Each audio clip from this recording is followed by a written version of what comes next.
ফকীৰাগ্ৰামত আমাৰ জনসভা আছিলে। প্ৰচণ্ড বৰষুণৰ মাজতো সকলো ৰাইজে মোৰ লগতে আকৌ এবাৰ মোদী চৰকাৰ নাছিলে। প্ৰায় আধা ঘণ্টা ধৰি বৰষুণৰ মাজত মোৰ কথা শুনিলে।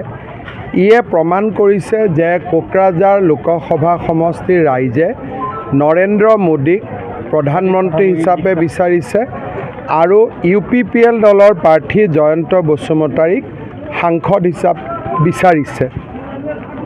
আজিৰ জনসভাই প্ৰমাণ কৰিলে যে আমাৰ মিত্ৰজোঁটৰ প্ৰাৰ্থী জয়ন্ত বসুমতাৰী 3 লাখতকৈ বেছি ভোটত কোকৰাঝাৰ আসনৰ পৰা বিজয়ী হ'ব। স্যাৰ কংগ্ৰেসে কেইবাখনো দাবী কৰিছে, UDF 3খন দাবী কৰিছে। চব সকলো দলে দাবী কৰিব পাৰে, কিন্তু কোনখন দলৰ আপোনালোকে 10,000 মানুহৰ এখন মিটিং দেখিছে আজিলৈকে? দাবীটোতো কৰাত আপত্তি নাই। মানুহেতো চন্দ্ৰত যাবও দাবী কৰিছে, মংগল গ্ৰহত যাবও দাবী কৰিছে, মানুহেতো বিভিন্ন দাবী কৰে আৰু কৰি থাকিব। কিন্তু আজি নিৰ্বাচনৰ কেম্পেইন মই 22 মাৰ্চৰ পৰা আৰম্ভ কৰিছোঁ। 22 মাৰ্চৰ পৰা মই আহি 24 এপ্ৰিল পালোঁ। প্ৰতিদিনেই 4-5খন ৰাজহুৱা সভা, প্ৰতিদিনেই মই 50-60 হাজাৰ মানুহক লগ পাই আছোঁ। বিৰোধী পক্ষৰ কোন এখনো মিটিংটো মই টিভিত দেখা নাই। গতিকে দাবী কৰিলেতো নহ'ব, দাবীৰটো কিবা এটা আধাৰ থাকিব লাগিব। মাইনৰিটি মানুহখিনিৰ এইবাৰ বিজেপিৰ প্ৰতি যথেষ্ট আগ্ৰহ দেখা গৈছে। চাওক, মাইনৰিটি মানুহখিনিয়ে লাহে লাহে বুজি উঠিছে যে বিজেপিৰ নীতি সংখ্যালঘু বিৰোধী নহয়। যদি বিজেপিৰ কথা বতৰা আমি ভাল কৰি বুজোঁ, তেতিয়াহ'লে আমি বুজি পাম যে এইটো একাংশ মানুহৰ শোষণ নীতিৰ বিৰুদ্ধে। আমি সকলোকে লগত লৈ চলিব খোজোঁ। সেইকাৰণে সংখ্যালঘু সম্প্ৰদায়ৰ মহিলা, যুৱক বহু সংখ্যক বিজেপিৰ মিটিঙত আহিছে। এইবাৰ কিছুৱে ভোট দিব, আগলৈ গৈ আৰু ভোট দিব। এইবাৰ হয়তো যিমান মিটিঙত আহিছে সিমান ভোট নিদিব। এইবাৰ যিমান মিটিঙত আহিছে তাৰ 50%ে ভোট দিব। আগলৈকে গৈ ভোট দিয়া সংখ্যাটো বাঢ়ি বাঢ়ি গৈ থাকিব। দাবী কৰাততো আপত্তি নাই। মই আগতে কৈছোঁ, দাবী কৰাত আপুনি কেনেকৈ বাধা দিব? গণতান্ত্ৰিক দেশ, এতিয়াতো বন্দুকো নচলে। গতিকে সকলোৱে দাবী কৰিব পাৰে।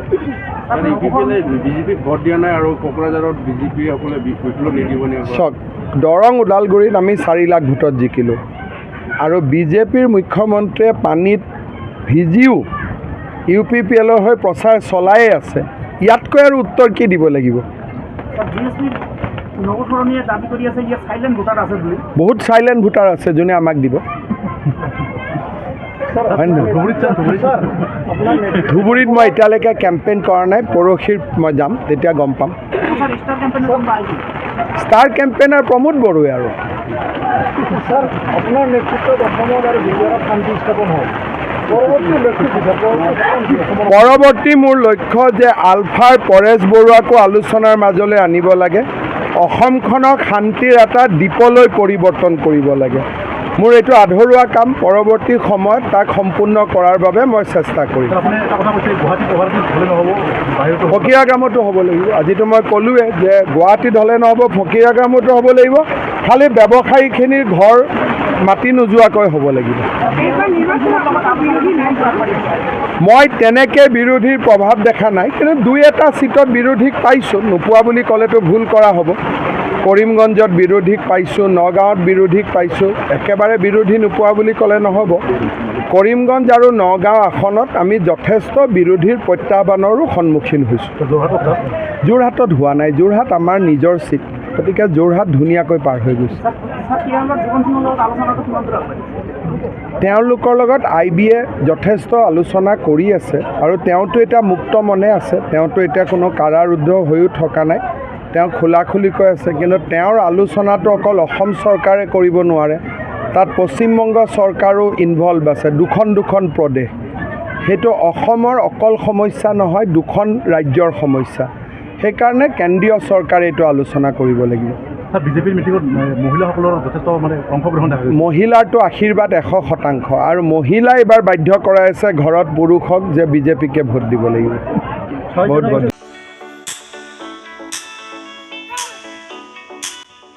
गेलेनायखौ मोजां मोनग्रा एबा गावबा गावनि गथ'खौ पेन्सिल सिलाट मार्शल आर्ट्सनि गोख्रों गेलेगिरि खालामनो सानग्राफोरनि थाखाय मोजां खौरां। चिरां जिल्लानि सापागुरि पेन्सिल सिलाट मार्शल आर्ट्स एकाडेमियाव मुं थिसननाया सोलिगासिनो। नोंथांमोना नोंथांमोननि गथ'खौ सापागुरि पेन्सिल सिलाट मार्शल आर्ट्सनि एकाडेमियाव मुं थिसननो हागोन। फोरोंनायनि जायगाया जाबाय सापागुरि लावज्रिपारा दगरपारा गेलेग्रा फोथार आरो बेरांगाव हास्रावबारि। मख'जाथाव दि सापागुरि पेन्सिल सिलाट मार्शल आर्ट्स एकाडेमिनि सोलोंसाफ्रा गुबुन गुबुन जायगायाव गेलेहैनानै जाफुंसारदों। नोंथांमोनाबो नोंथांनि गथ'खौ सापागुरि पेन्सिल सिलाट मार्शल आर्ट्स एकाडेमियाव मुं थिसननानै पेन्सिल सिलाट मार्शल आर्ट्सनि आखा-फाखा गेलेगिरि खालामदो। Sapaguri pencil सिलाट martial arts academy.